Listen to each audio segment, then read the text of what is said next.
जय श्री कृष्ण। आज हम आपको एकादशी की कथा के बारे में बताएंगे। ये जो एकादशी है कई नामों से जानी जाती है, जैसे जलझुलनी एकादशी, पद्म एकादशी, पार्श्व एकादशी, परवर्तनी एकादशी, डोल ग्यारस, करवटनी एकादशी। जो विष्णु भगवान 4 महीने शयन करते हैं, तो इस एकादशी को भगवान करवट बदलते हैं, इसलिए इसको करवटनी एकादशी कहते हैं। एक बार युधिष्ठिर ने भगवान श्री कृष्ण से कहा कि हे प्रभु, भादो माह के शुक्ल पक्ष में जो एकादशी आती है उसका क्या महात्म है, उसकी क्या कथा है। भगवान श्री कृष्ण ने युधिष्ठिर से कहा कि हे युधिष्ठिर, यही बात एक बार नारद जी ने चतुर्मुख ब्रह्मा जी से पूछा। ब्रह्मा जी ने नारद जी से कहा कि त्रेता युग में बलि नाम का एक दैत्य हुआ।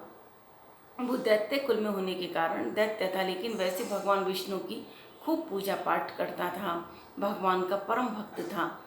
एक बार उसने काफ़ी अपनी शक्तियों के घमंड में आकर स्वर्गलोक को खाली करा दिया, इंद्र को पराजित किया, देवताओं को पराजित करा दिया।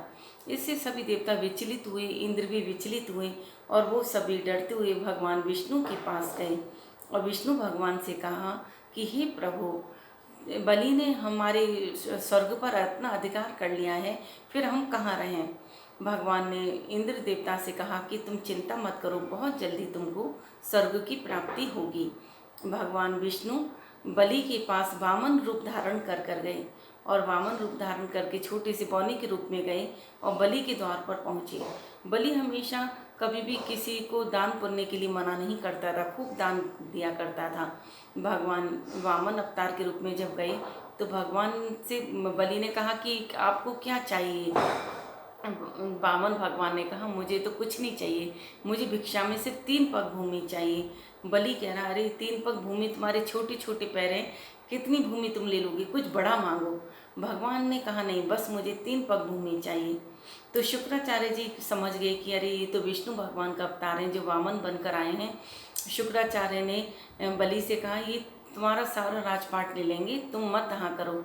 लेकिन बलि ने कहा कि नहीं, मेरे द्वार पर ये आए हैं, मैं इनको दूंगा भिक्षा। तो भगवान से उसने कहा, संकल्प लिया कि ठीक है और मैं तुमको 3 पग भूमि देने के लिए तैयार हूँ। बलि भगवान को 3 पग भूमि देने के लिए तैयार हो गया।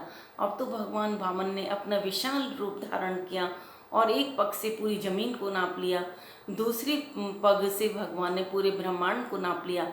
भगवान ने कहा तीसरा पग कहाँ रखूँ। बलि ने कहा कि प्रभु, दान बड़ा होता है या दानी। भगवान का दानी बड़ा होता है। तो बलि ने अपना सिर झुका दिया।